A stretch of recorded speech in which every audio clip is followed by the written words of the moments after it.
বনমালী জ্যাঠার মতে প্রকাশ্য সভায় জ্ঞানী গুণী প্রজ্ঞাচন্দ্রের মাঝখানে সেদিন এক বস্তা রজস্বলা দ্রৌপদীকে লাঞ্ছনা না করলে কুরুকুল ধ্বংস হতো না।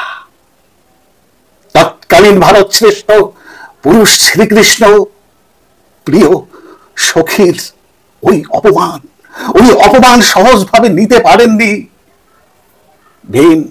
ভীম বাদে ঘটনাটি কারো মনে তেমন দাগা কাটেনি। অর্জুন পর্যন্ত যুদ্ধের মাঝখানে মিউ মিউ করছিলেন, যার জন্য শ্রীকৃষ্ণকে পুরো একখানা গীতা ওড়াতে হলো। অন্য কথা, যখন আমরা সবে সাবালক হতে চলেছি, সে এক টালমাটাল সময়, বসন্তের বজ্র নির্ঘোষ শোনা যাচ্ছে।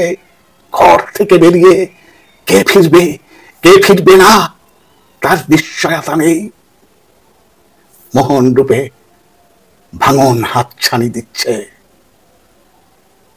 তরুণ মনে তখন এক মহা উত্রল। বনমালী জ্যাঠা তখন একদিন বলেছিল, দিক ভোলা হোসনে এমন কিছুতে জড়াবি না যাতে মানুষ দীর্ঘ নিঃশ্বাস ফেলে ফেলে কাঁদে। মানুষের দীর্ঘ নিঃশ্বাস চোখের জলে পাহাড়ও নিশ্চিহ্ন হয়ে যায়। জ্যাঠার কথা অমান্য করিনি, পথ ভুলও হয়নি। দ্রৌপদীও কি সেদিন দুহাতে লজ্জা স্থান ঢেকে আকুল হয়ে কেঁদেছিলেন? শ্রীকৃষ্ণ তো সেখানে উপস্থিত ছিলেন না। অস্ত্র ভেজা তপ্ত দীর্ঘ নিঃশ্বাসই কি তবে শ্রীকৃষ্ণকে সংবাদ দিয়েছিল? সেই অনন্ত বস্ত্র সম্ভারেই কি লেখা ছিল কুরুবংশ ধ্বংসের নোটিশ?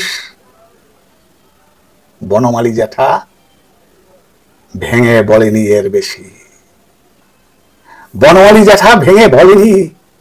এর বেশি। নমস্কার। সংলাপটি লিখেছেন মাননীয় বাসুদেব মালাকার।